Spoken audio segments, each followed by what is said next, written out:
네, 위대한 여정수 영원한 기억. 자, 두 번째 말씀입니다. 시작. 마침 알렉산더와 루파의 아버지인 구레네 사람 시몬이 시골로부터 와서 지나가는데 그들을 억지로 같이 가게 하여 예수의 십자가를 지우고 또 한 절이 있습니다. 아리마대 사람 요셉이 와서 당돌이 빌라도에게 들어가 예수의 시체를 달라 하니 이 사람은 존경받는 고위원이요 하나님 나라를 기다리는 자라. 오늘 세 사람이 등장합니다. 위대한 여정 속에서 주님께 하나님 앞에 영원한 기억으로 남는 사람들이 등장합니다. 자, 주님의 어떤 여정 가운데 이르기까지 혹독한 고난들이 있었습니다. 그 길을 맞이하였습니다. 그런데 주님의 위대한 여정, 어떻게 보면 십자가의 여정이죠. 십자가의 여정 속에서 안 되네요. 네, 좋습니다. 자, 십자가의 여정 속에서 바로 쉼표가 있고 마침표가 있습니다. 어떤 사람은 쉼표를 드리는 사람이고 쉼표가 오른쪽에 있죠. 마침표는 왼쪽에 있습니다. 주님의 위대한 여정 속에서 마침표를 찍어서 주님을 죽음으로 가게 하는 종지부를 찍는 사람이 있었습니다. 자, 그렇다면 여러분은 주님께 쉼표를 드리고 있습니까? 주님께 마침표를 드리고 있습니까? 네, 쉼표를 드리면 좋을 것 같습니다. 그죠? 그렇다면 과연 누구가 이렇게 마침표를 드렸는지 쉼표를 드렸는지 오늘 살펴보도록 하겠습니다. 주님의 여정 가운데서 어떻게 보면 기억 남는 사람은 주님께 쉼을 드렸던 사람일 것 같습니다. 자, 그렇다면 마침표를 찍은 사람이 있습니다. 이 땅에서 생애를 끝마치게 하는 마침표를 찍은 자가 바로 누구였냐면 빌라도였습니다. 여러분 아시죠? 오늘도 여잖아요. 빌라도에게 고난을 받으사 평생 듣습니다. 자, 종교 지도자들의 어떤 악랄한 이 법 진행으로 인해서 예수님을 고발하였습니다. 그러자 빌라도는 사형 집행을 언도하였던 것을 볼 수 있습니다. 여러분 빌라도가 어떤 사람인지 아세요? 자, 빌라도가 어떤 로마의 어떤 총독이었습니다. 고대 문헌에 의하면 이 빌라도는 뭘 좋아했냐면 뇌물을 좋아했다고 합니다. 뇌물을 좋아하고 신을 모독하면서 사람에게 공평하지 않은 재판을 했습니다. 그래서 그 정도까지 죄가 무겁지 않은데 중형을 내리기도까지 하는 그런 유명한 자라고 했습니다. 그는 출세에만 혈안이 된 부패한 악한 총독이었다고 하였습니다. 그렇지만 아무리 악한 빌라도라도 한 가지 판단을 할 수 있었습니다. 어떤 판단이요? 어떤 판단이요? 자신의 경험에 비추어 볼 때 예수님이 죄인이거나 정치범이 아니라는 것을 판단할 수 있었습니다. 그럼에도 불구하고 그는 예수님을 놓아줄 수도 있음에도 불구하고 군중들의 눈치를 보았고 종교 지도자들, 사내들인의 눈치를 봐야 했습니다.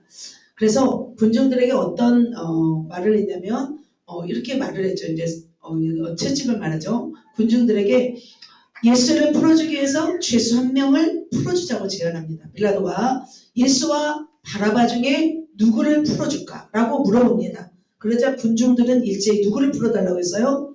바라바를 풀어달라고 했습니다. 빌라도는 어떤 자신의 예상과 달리 어긋났습니다. 그로 인해서 자칫 군중의 폭동이 일어날 상황으로 느껴졌습니다.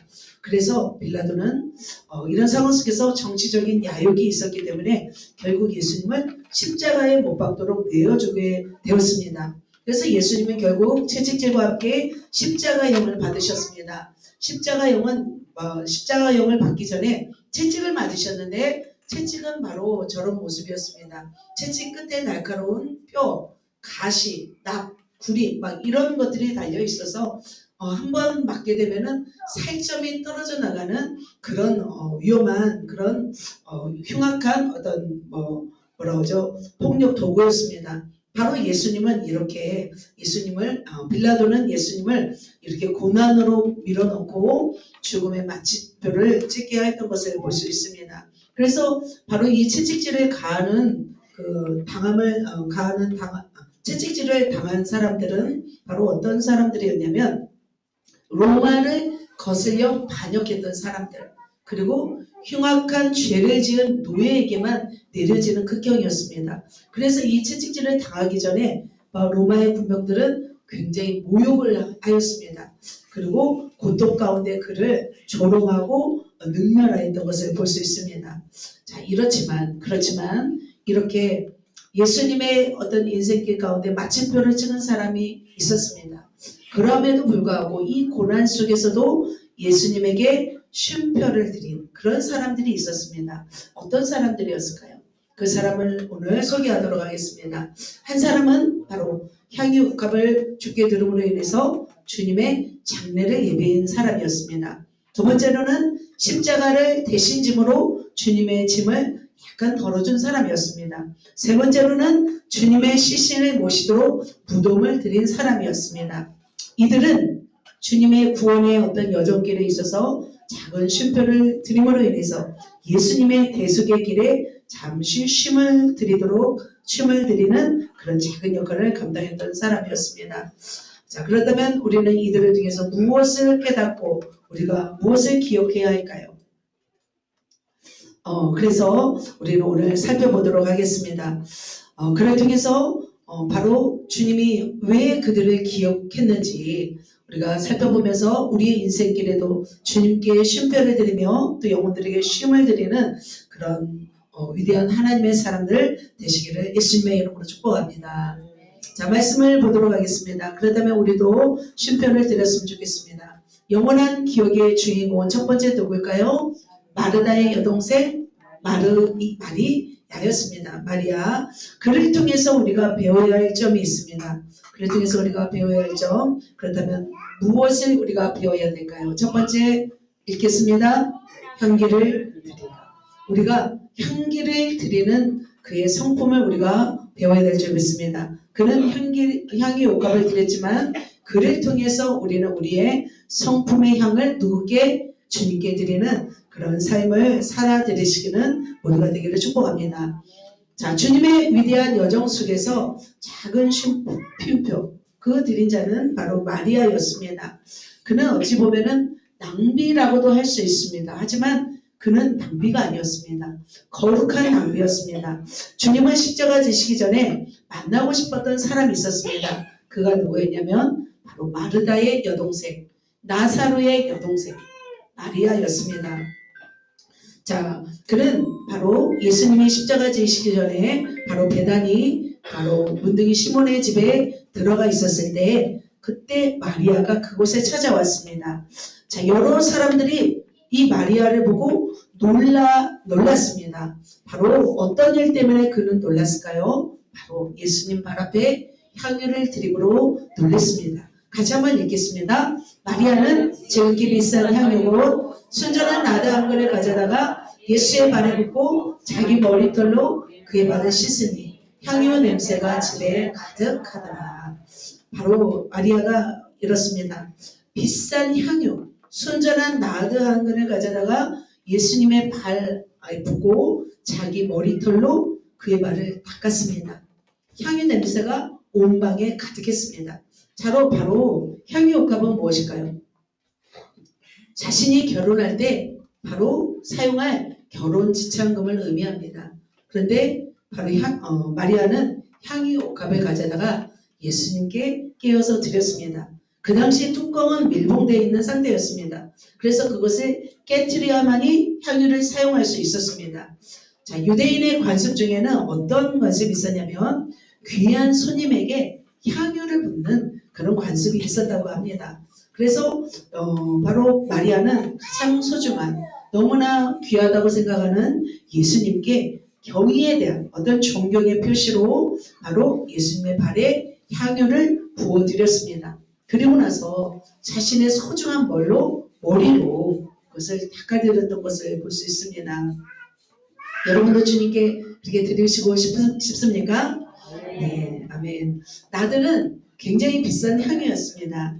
나드는 히말라야 산맥이나 어떤 인도 지방에서 재배하는 그런 너무나 값진 것이었죠. 소중한 것이었죠. 희귀한 것이었죠. 그래서 그것을 수입해 가지고 와야 되기 때문에 굉장히 비싼 가격이었습니다.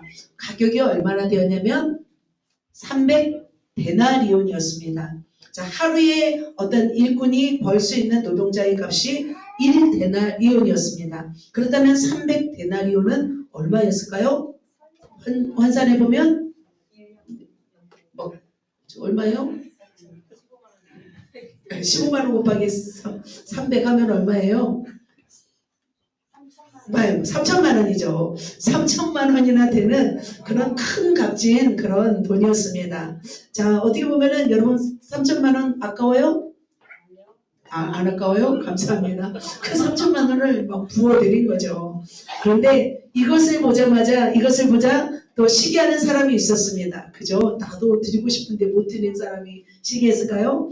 돈에 욕심이 많았던 제자 중에서 가룟 유다가 시기를 했습니다. 분노하고 있었고 책망하고 있었습니다. 여인을 책망했습니다. 하지만 어떻게 해요? 주님은 이 여인을 칭찬했습니다. 그러면서 바로 이렇게 말씀하는 것입니다. 같이 읽겠습니다. 저가 힘을 다하여 내 몸에 향유를 부어 내일 장사를 미리 준비하였느니라. 바로 힘을 다하여 뭘 하신 거예요? 주님의 장례를 미리 준비하신 거예요. 바로 예수님께 향유를 부은 여인의 행동은 예수님의 죽음을 준비하는 것이 되었습니다. 그 당시 팔레스타인 그 지역에는 죽은 자의 몸에 향유를 바르는 관습이 있었습니다. 그래서 안식 후 첫날 막달라 마리아와 야고보의 어머니 마리아가 향품을 사서 준비한 것을 볼 수 있습니다. 그리고 나서 무덤으로 갔습니다. 마리아는 장례를 준비한 것으로 생각하지 않았지만 바로 그것이 예수님의 장례를 준비하였고 바로 이런 마리아의 행동이 바로 예수님께는 영원한 어떤 기억에 남는 그런 칭찬받을 행동이었던 것을 볼 수 있습니다. 그래서 예수님은 이 마리아를 통해서 바로 이렇게 복음이 전파되는 곳마다 바로 여자의 행한 일을 말하여 저를 기념하라 이렇게 말씀하고 있습니다. 그래서 마리아를 기념하라고 주님은 말씀하고 있습니다. 그래서 오늘도 저와 여러분에게 바로 이 말씀을 들려주는 것 같습니다. 자, 그렇다면 사랑하는 성도 여러분, 자, 마리아는 순수한 사랑의 마음을 드렸습니다. 그것이 바로 주님께 기억이 되는 작은 신부였습니다. 자, 그렇다면 우리는 어떻게 해야 될까요? 오늘 부활주일을 맞이하였습니다. 자, 그렇다면 우리가 부활주일을 맞이하고 앞으로 부활의 능력을 소유한 우리가 주님께 드릴 최고의 향품은 무엇이 되어야 할까요? 어쩌면 마리아가 드린 그 향품보다 우리가 더 드릴 수 있는 고귀한 것들이 있다는 거예요. 그것이 무엇일까요? 저는 이것이라고 생각합니다. 구원 얻은 자들에게나 망하는 자들에게나 하나님 앞에서 우리는 뭐예요? 그리스도의 향기니. 여러분 그리스도의 향기이십니까? 여러분은 그리스도의 향기이십니다. 그런데 어떤 사람은 사망으로부터 사망에 이르는 냄새가 납니다. 또 어떤 사람은 생명에 이르는 냄새가 난다고 했습니다. 그렇다면 저와 여러분에게는 어떤 향기가 있는지, 진정한 예수의 향기가 있는지, 아니면 세속에 찌들어 어떤 고약한 세상의 악취가 나고 있는지요. 우리는 어떤 향기를 발해야 될까요? 예수님의 향기를 발해야 됩니다. 그렇다면 그 예수의 향기는 어떤 자에게서 나올까요? 예수를 품은 자입니다. 예수를 머금은 자입니다. 예수를 마음에 담고 예수님의 성품이 우리의 성품에 온전히 맞물린다면 우리를 통해서 예수님의 향기가 나올 것입니다. 그런데 세속에 물든, 세속에 찌든 사람들은 그리스도의 향기가 나지 않습니다. 근데 세속에 결속된 자도 이 향기를 알아볼까요? 알아봅니다. 이 향기는 보이지 않지만 너무나 아름다운 향입니다. 자, 아까도 말씀드렸지만 빌라도는 6월절에 특별 사면을 통해서 예수님을 내어주려고 했습니다. 그는 어떤 사람이었어요? 세속에 물들어서 정치 야욕으로 살아왔던 사람입니다. 그러면 그가 세속의 맛과 냄새를 알 수 있습니다. 그런데 아무리 보아도 예수님은 정치의 야욕이나 세속의 냄새가 없었습니다. 너무나 신비하고도 정제된 순결한 어떤 성품의 형체를 그는 느꼈습니다. 그래서 자신의 어떤 세속에 찌든 악취의 냄새가 부끄러웠을 수도 있습니다. 그래서 애써 사용을 언도하지 않으려고 했고 손을 씻음으로 인해서 자신의 결벽을 대신하려 했습니다. 그렇지만 어떻게 해요? 그게 무산되었죠. 그 다음에 저와 여러분은 어떤 향기를 품기를 원하십니까? 위협적인 칼이나 조그만 돈이나 어떤 그런 유혹 속에서도 흔들리지 않은 변개치 않는 그런 한결같은 마음을 가지고 있는지 그 마음의 향기를 우리는 가져야 됩니다. 세상적인 술수와 술책을 알면서도 동요하지 않는 순수하고 깨끗한 그런 마음을 품고 있는지, 비겁하게 우리가 사람을 종용하고 자기의 이익을 취하지 않는 그런 진실한 이타적인 마음이 있는지요. 주님이 그렇다면 이 시대에 어떤 향기를 찾고 있을까요? 주님은 진실되고 깨끗한 심령을 찾고 있습니다. 교묘하지 않고 의리 있는 심령을 찾고 있습니다. 이타적이며 착한 주님을 닮은 사람을 지금 찾고 있습니다. 천국에서 유명한 1순위는 어떤 사람일까요? 외면이 아름다운 사람이 아닙니다. 내면이 아름다운 사람이죠. 외면이 아름다운 사람은 잠시 눈길이 갑니다. 제 옆 사람 보세요. 외면이 아름다웠습니까? 네. 우리 교회는 다 아름다워집니다. 그죠? 외면이 아름다운 사람은 잠시 눈길이 갑니다. 그러나 심령에 향기가 있는 사람에게는 어떤 매력이 있어요? 빨려 들어가는 매력이 있습니다. 우리는 오늘도 이제 꽃이 막 피어나고 있습니다. 이 향기 나는 꽃을 보면서 우리는 나를 되돌아봐야 됩니다. 나는 지금 무슨 향기를 바라고 있는가? 부패한 인간의 냄새인가? 신의 성품의 향기인가? 우리는 따뜻한 인간미가 아닌 자신의 이득만을 추구하려는 세속에 물든, 세속의 약에 물든 이 더러운 마음을 우리는 버려버려야 될 줄 믿습니다. 마리아는 어떻게 했어요? 머리털로, 자신의 머리카락으로 주님의 발을 닦는 걸레로 사용했던 거예요. 어떻게 보면 걸레로 사용한 거죠. 하지만 그녀의 내면은 어떤 모습이었습니까? 사랑으로 가득했습니다. 사랑의 향기로 진동시켰습니다. 그래서 우리가 우리 부활을 맞이하는 오늘 부활의 기쁨을 찬양하기보다 우리가 더 해야 할 것이 있습니다. 우리 속에 있는 미움의 알갱이들을 사랑으로 녹여내야 됩니다. 거칠고 야박한 이 껍질을 벗고 순수하고 거룩함을 소유한 하나님의 사람으로 우리는 거듭나야 될 줄 믿습니다. 그것이 바로 부활을 맞이하는 하나님의 사람일 것입니다. 그러나 우리가 기도할 때 그러시죠. 우리는 할 수 없습니다. 그렇기 때문에 우리는 누구를 의지합니까? 주님을 의지하는 것입니다. 성령님을 의지하는 것입니다.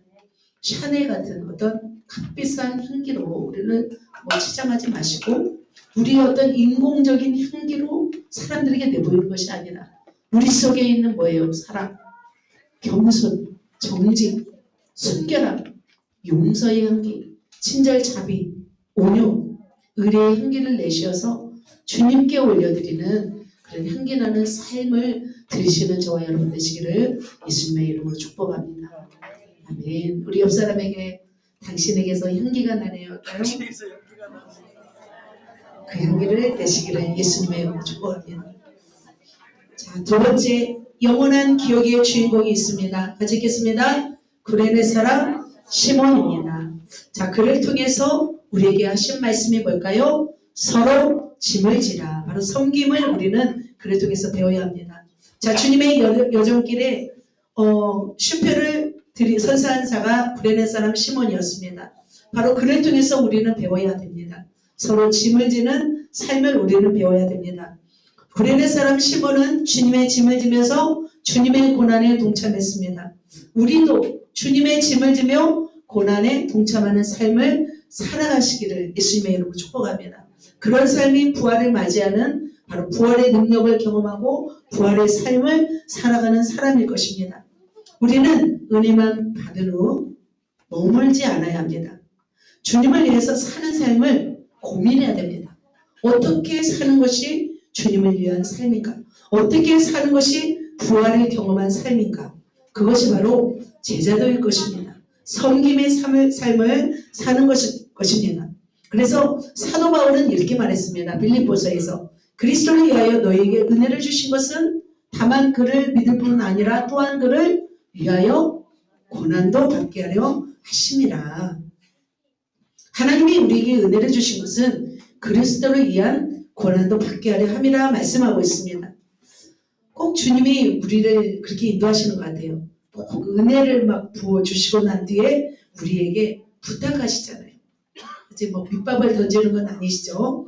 당연히 뭐 우리도 주님을 위해서 생명까지 드려야 하는 것이 당연한 것임에도 불구하고 마치 우리가 막 주님께 뭘 하나 드리면 막 손해보는 것처럼 우리가 생각할 때가 있습니다. 주님이 저에게도 은혜를 많이 부어주셨습니다. 말로 할 수 없을 만큼의 은혜를 부어주셨습니다. 그리고 나서 부탁합니다. 나를 위하여 이 영혼들을 위해서 남아주겠니? 물어보시면 나를 위하여 내 영혼들을 위해서 그 험한 곳으로 가겠니? 주님은 꼭 이렇게 부탁의 말씀을 하시더라고요. 그러면 너무나 뭐 죄송하죠. 황송하죠. 내가 무엇이라고 주님의 말씀을 거역하겠습니까? 그래서 거역하지 못했던 것 같아요. 대신 전라도 말로 쎄 빠지게 이렇게 고생을 한번 하시겠습니다. 하지만 정말로 기쁘고 그것이 참 잘한 일이라 생각합니다. 왜냐하면 생각보다 주님의 짐은 쉽습니다. 주님의 짐은 가볍습니다. 그래서 우리는 주님을 위해서 때로는 우리의 자를 내려놓고 짐을 지고 십자가를 지고 고난을 짊어져야 될 것입니다. 그런데 주님의 짐을 억지로라도 감당한 사람이 있었습니다. 그 사람이 누구였을까요? 바로 구레네 사람 시몬이었습니다.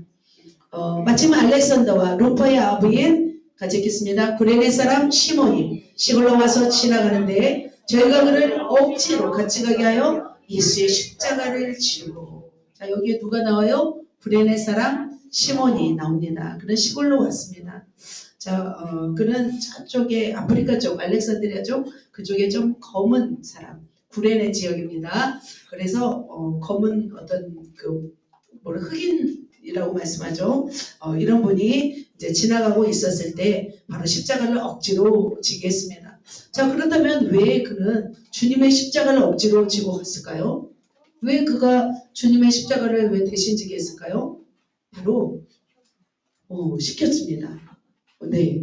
그렇지만 왜 그렇게 로마 군병이 왜 구레네 사람에게 시켰냐면 바로 예수님이 너무나 힘들었기 때문이죠. 바로 주님은 산헤드린 공의회에서 신문을 당한 뒤에 빌라도의 사형언도를 받았습니다. 채찍질을 당해서 온몸이 피로 물드셨습니다. 골고다까지 가는 길을 걸으셨습니다. 그런데 채찍에 너무 맞아서 몸을 가눌 수가 없었습니다. 그 당시 십자가는 바로 죄인이 바로 짊어지고 가야 했습니다.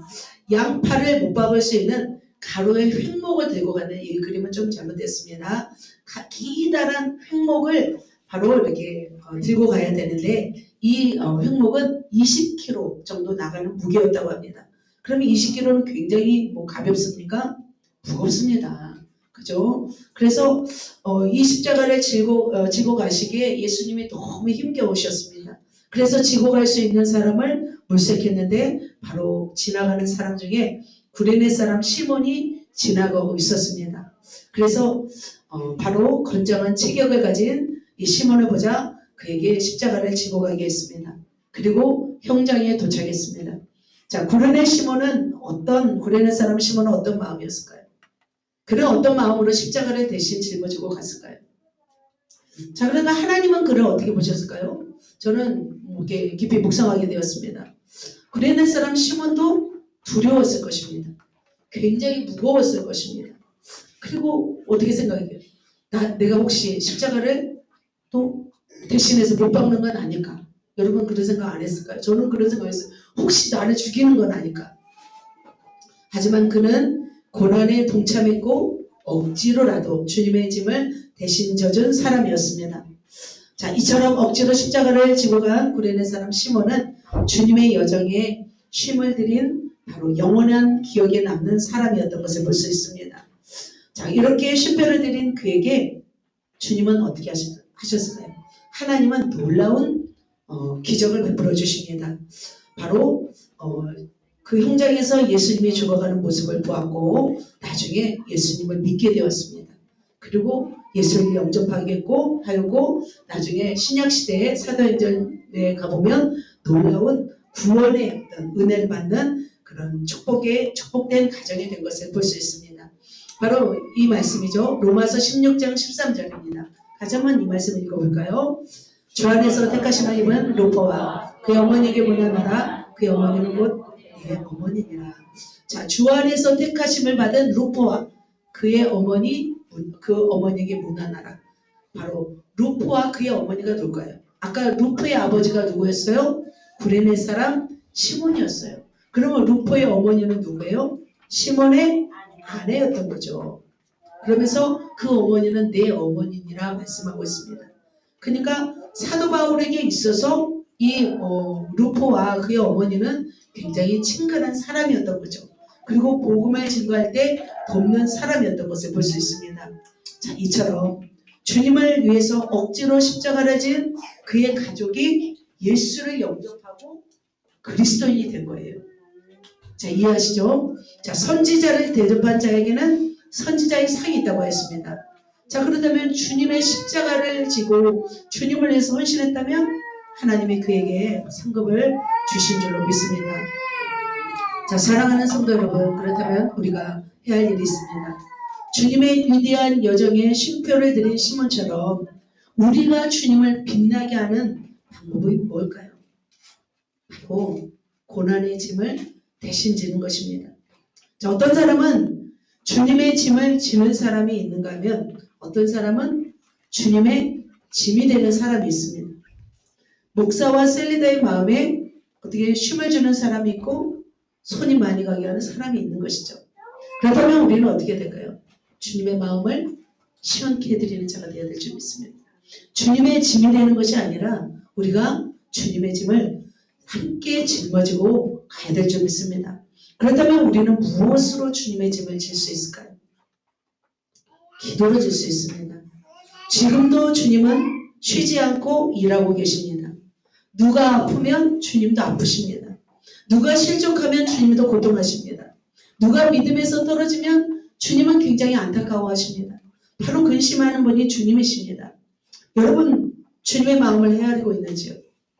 누가 아프면 같이 아프고, 세론이 아프면 같이 아프고, 영혼이 아프면 같이 아프고 있는지요? 이 나라를 바라보면서, 온 땅을 바라보면서, 온 지구를 바라보면서 주님의 눈물은 멈출 수 없습니다. 슬픔의 강물이 되어서 지금도 흘러가고 있습니다. 이 마음을 누가 알아서 주님과 함께하고 있는지요? 주님의 마음에는 주님의 일에는 관심이 없다면 주님의 짐을 지는 자가 아닙니다. 바로 주님의 짐을 지는 자는 주님의 마음을 헤아리면서 주님이 아파하고 있는 그곳을 향한 같이 마음을 쓰는 자입니다. 그러면서 그 마음을 가지고 중보로 나아가는 자가 바로 주님의 짐을 지는 자입니다. 두 번째로, 그렇다면 우리가 주님의 짐을 무엇으로 대신 질 수 있을까요? 바로 어떤 말씀이냐면 갈라디아서 6장 2절에 이런 말씀이 있습니다. 너희가 서로 짐을 지라. 그리하면 그리스도의 법을 성취하리라. 서로 짐을 지래요. 서로. 사도 바울은 그의 서신에서 이렇게 말씀하고 있습니다. 서로 짐을 대신 지라. 우리는 어떻게 해야 돼요? 다른 사람의 짐을 대신 져야 될 줄 믿습니다. 다른 사람의 짐이 되는 것이 아니라 영혼들을 섬김으로 주님의 짐을 대신 지는 삶을 살아가야 됩니다. 바로 이처럼 주님이 그토록 바라는 사람이 뭐예요? 영혼들이 주께로 돌아오는 것입니다. 바로 우리가 해야 할 일이 바로 뭐냐면 우리가 할 일이 얼마 많습니까? 직장일도 얼마 많습니까? 가정일도 얼마 많습니까? 우리가 할 일이 너무 많습니다. 그러나 가장 주님이 원하시는 짐이 뭘까요? 짐을 지는 일, 주님의 양들을 섬기는 것입니다. 바로 그것이 주님의 짐을 지는 것이라고 말씀하고 있습니다. 그래서 예수님이 베드로에게 말씀하죠. 내 양을 먹이라. 내 양을 치라. 내 양을 돌보라. 그렇게 주님의 짐을 대신 지는 일에 동참하시는 저와 여러분 되시기를 예수님의 이름으로 축복합니다. 마지막 한 가지 봅니다. 또 영원한 기억의 주인공이 있습니다. 그 사람이 누굴까요? 아리마대 요셉입니다. 자, 그를 통해서 우리가 배워야 할 점이 무엇일까요? 그는 무엇을 했던 사람일까요? 바로 그 사람은 바로 용기를 내어서 주님을 모신 자였습니다. 그렇다면 우리도 주님을 모셔드려야 될 줄 믿습니다. 자, 주님의 여정표에 쉼표를 찍은 마지막 사람, 세 사람 중에 한 사람 바로 아리마대 요셉이었습니다. 그는 용기가 있는 사람이었고 소중한 것을 드린 그런 행동하는 지성인이었습니다. 자, 예수님이 십자가에서 허망하게 죽음을 맞이하였지만 바로 예수님의 죽음은 헛된 죽음이 아니었습니다. 바로 인류를 살리는 대역전극의 바로 그런 놀라운 일이었습니다. 죄 없이 죽으신 주님은 헛된 죽음을 죽지 않고 바로 생명을 살리는 귀한 죽음을 맞이하였습니다. 하지만 예수님이 이렇게 죽으셨지만 예수님의 몸은 어떤 몸이었을까요? 아까 채찍을 맞으셨잖아요. 예수님의 몸은 만신창이가 되었습니다. 그리고 처참하고 참혹한 십자가에 의해서 예수님의 시신은 너덜너덜해져 버렸습니다. 이때 주님의 이 몸을, 주님의 육체를 모시려고 시도한 사람이 있었습니다. 그 사람이 바로 아리마대 사람 요셉이라는 사람이었습니다. 아리마대 사람 요셉이 와서 당돌이 빌라도에게 들어가 시체가 짓겠습니다. 시체를 달라 하니 이 사람은 존귀한 공예원이요 하나님 나라를 기다리는 자라. 그는 당돌한 사람이었습니다. 용감한 공예원이었습니다. 하나님의 나라를 기다리는 사람이었습니다. 그는 이런 사람이 바로 예수님의 시신에 관심을 갖고 어떻게 예수님을 섬길까 생각했습니다. 그는 예수님이 어떻게 처형당하고 어떻게 채찍을 맞고 죽임을 당하셨는지 현장을 다 보았습니다. 그러니까 예수님의 시신을 달라고 했던 사람이죠. 참으로 끔찍한 처형 현장에서 예수 그리스도는 말로 할 수 없을 만큼의 참혹함을 육체로 감당하셨습니다. 그 당시 십자가는 너무나 고통스럽고 잔인했기 때문에 로마 사람들은 이 처형에서 면제되었습니다. 그리고 죄수들은 이 십자가에 매달려서 숨을 쉴 수도 없을 만큼 고통스러웠어요. 근육들이 약해져서 결국은 천천히 고통스럽게 죽는 바로 형벌이 바로 십자가였습니다. 그래서 십자가형은 인류 역사상 가장 끔찍한 처형 수단 중에 하나였습니다. 그래서 사람들이 바로 극한 고통을 이기기 위해서 몰약을 탄 포도주를 사용하기도 했고 미리 또 자살하기도 했다고 합니다. 그런데 주님은 그 몰약을 탄 그 어떻게 보면은 마취제죠. 그것조차도 거절하셨습니다. 그런데 군인들은 상관없이 굉장히 예수님의 손발에 사정없이 망치질을 했습니다. 그래서 손과 발에서는 피가 흘렀고 바로 온몸은 만신창이가 되었고 고통 속에서 예수님은 바로 죽어가셨습니다. 바로 그때 예수님은 어떻게 되셨어요? 제6시가 되면 어둠이 임했고 그래서 6시라 하면은 오전 9시예요. 9시라 하면 오후 3시예요.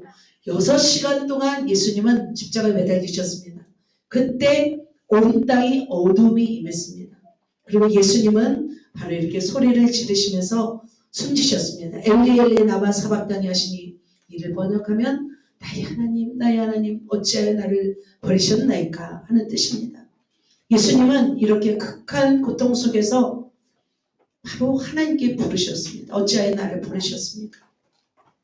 그러면서 하나님은 저들을 사하여 주시옵소서 우리를 대신하여 기도하시고 바로 숨지셨습니다.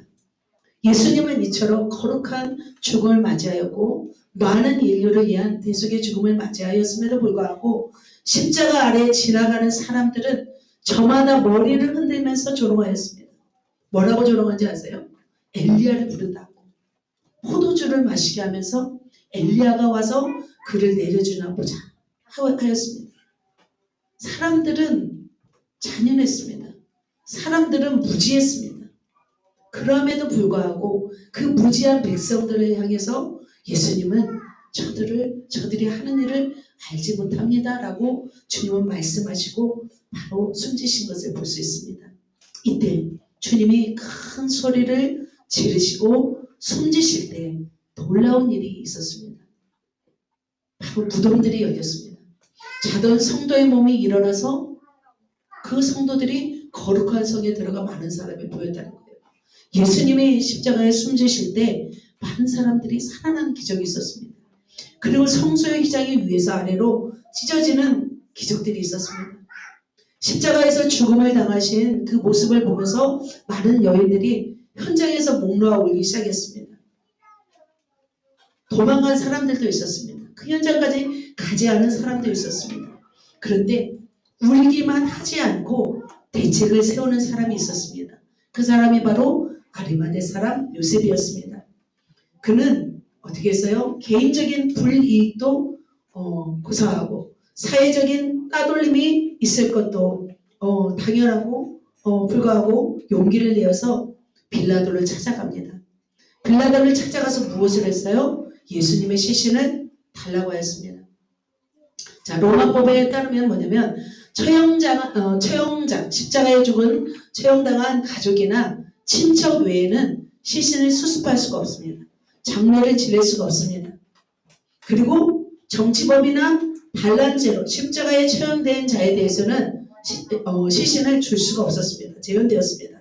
그래서 십자가에 죽은 사람들은 그냥 무더기로 던져서 그냥 무덤에 던져버리는 걸 볼 수 있습니다. 어떤 무더기를 파고 제한되었습니다. 그럼에도 불구하고 이 공의 원인 요셉은 로마법을 알고 있었을까요? 알고 있었죠. 시체를 요청한 것은 큰 용기가 필요했습니다. 그런데 빌라도는 이 요셉의 청을 받고 머뭇거렸습니다. 왜냐하면 대부분의 십자가형을 당한 사람들은 6시간 만에 숨을 거두지 않기 때문이죠. 최소한 2일에서 3일, 7일은 걸리는 그런 처형이었기 때문이죠. 그래서 빌라도는 너무나 의아해서 누구를 불렀냐면 이상이 여겼습니다. 같이 한번 읽겠습니다. 빌라도는 예수께서 벌써 죽었을까 하고 이상이 여겨 백부장을 불러 죽은 지 오래냐 물었습니다. 예수님의 시신을 달라 하자 백부장을 불렀습니다. 정말 죽었는가? 그거 물어보는 것이었습니다. 빌라도는 그런데 왜 요셉의 청을 거절하지 않았을까요? 왜 협조적이었을까요? 가족에게는 주지 않았잖아요. 이유가 있죠. 예수님을 정치범으로 보지 않았기 때문이죠. 그가 무죄임을 알매도 불구하고 사형을 언도를 내리는 것에 대한 마음의 가책이 있었기 때문이죠.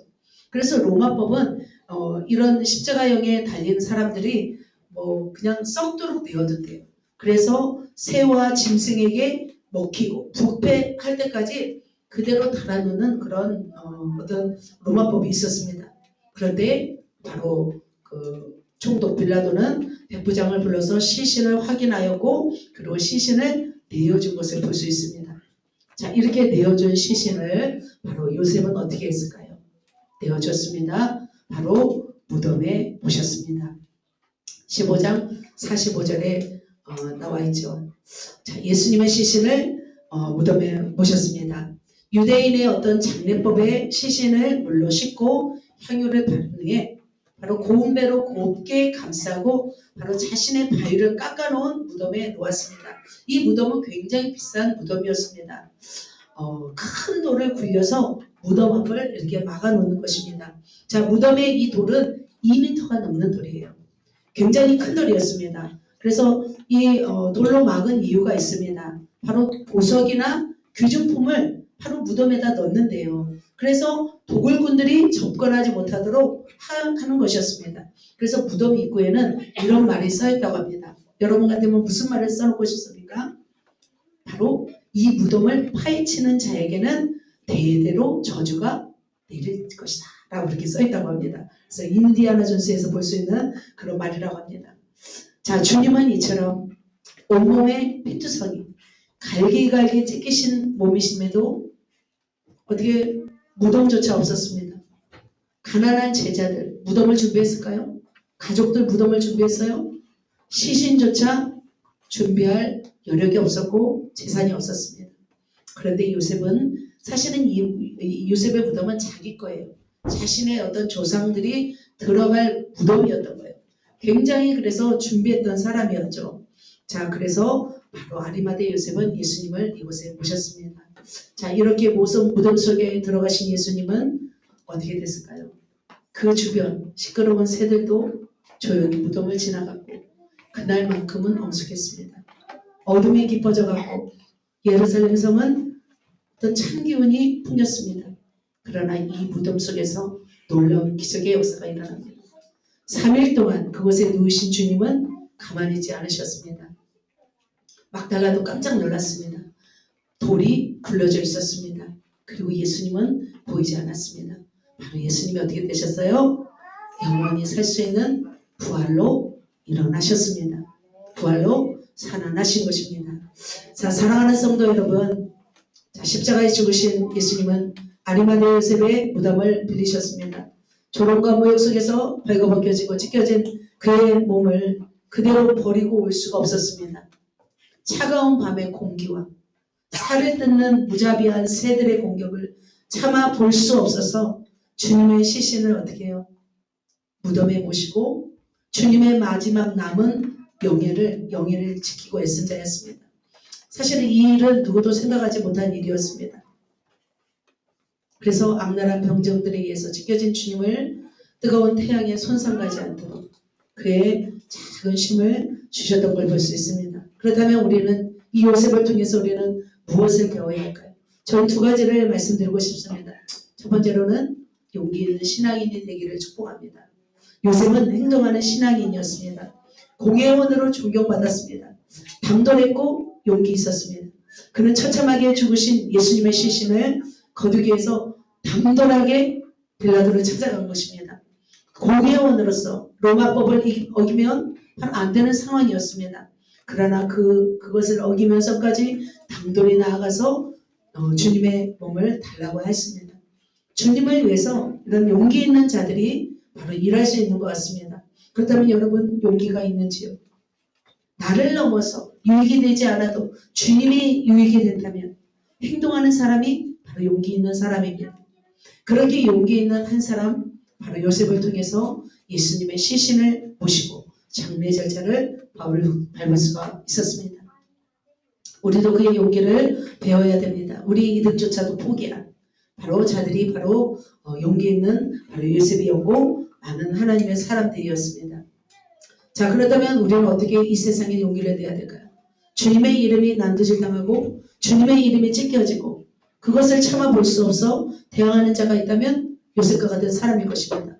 세상이 악하고 어떤 잔인한 이 사상과 가치가 주님의 신성한 법들을 외면한 채 재앙되고 있는 이때에 기독인들은 어떻게 될까요? 외쳐야 되는 것이죠. 무엇이 선한지 무엇이 진실인지 왜곡된 채 군중에 의해서 선동된 이 땅에 주님의 가치가 세속에 물들어서 세속의 야욕에 물들어 주님의 가치를 왜곡시켜서는 우리는 안 되는 것입니다. 주님을 위하고 주님을 벌거벗기진 채로 내버려둬서는 안 되는 자들이 바로 우리들이죠. 우리가 그 일을 해야 될 줄 믿습니다. 저와 여러분은 어떻게 해야 되겠습니까? 우리는 용기를 내야 될 줄 믿습니다. 자, 25년 전 기억이 납니다. 어떤 강사분이 한 장로님에게 질문했습니다. 예수님의 죽은 시신을 집에 모실 생각이 있습니까? 라고 물어봤습니다. 그러자 그 장로님은 뭐라고 하신 줄 아세요? 아이고 싫어요. 냄새나는 시신을 어떻게 모셔요? 진짜 이렇게 말씀하시더라고요. 그래서 사람들이 막 웃고 난리가 났습니다. 그런데 저는 슬펐습니다. 저 장로님은 예수가 없이 직분을 받았구나 생각이 들었습니다. 우리는 어떻게 해야 할까요? 예수님의 아름다움, 예수님을 통해서 받은 복을 우리가 누리는 자가 아니라 예수님의 아름다움만 보시는 자가 아니라 예수님의 슬픔도 예수님의 아픔도 우리는 모실 수 있는 자가 되어야 될 줄 믿습니다. 오늘 부활의 아침 우리가 아리마대 요셉을 본받아서 용기 있는 신앙인으로 날마다 우리가 자라나길 원하고 또 예수님을 마음에 모시고 우리가 살아가는 그런 하나님의 사람들 되시기를 예수님의 이름으로 축복합니다. 할렐루야. 위대한 여정기의 영원한 기억 속에 남는 세 사람을 우리가 한번 읽고 마치도록 하겠습니다. 첫 번째는요 마리아입니다. 향기를 내는 자였습니다. 자, 두 번째는요 시몬입니다. 대신 짐을 지는 자였습니다. 세 번째는요 요셉입니다. 주님을 모신 자였습니다. 그들은 모두 주님께 귀한 쉼표를 선사한 자들이었습니다. 부활하신 주님이 이 땅에 재림하신 날이 얼마 남지 않았습니다. 그렇다면 부활을 맞이한 우리가 어떻게 우리가 주님을 맞이하면 좋을까요? 우리가 그들처럼 향기를 드리는 삶을 살아가시면 좋겠습니다. 그리고 대신 짐을 지면서 기도하면서 영혼들을 섬기는 자가 되었으면 좋겠습니다.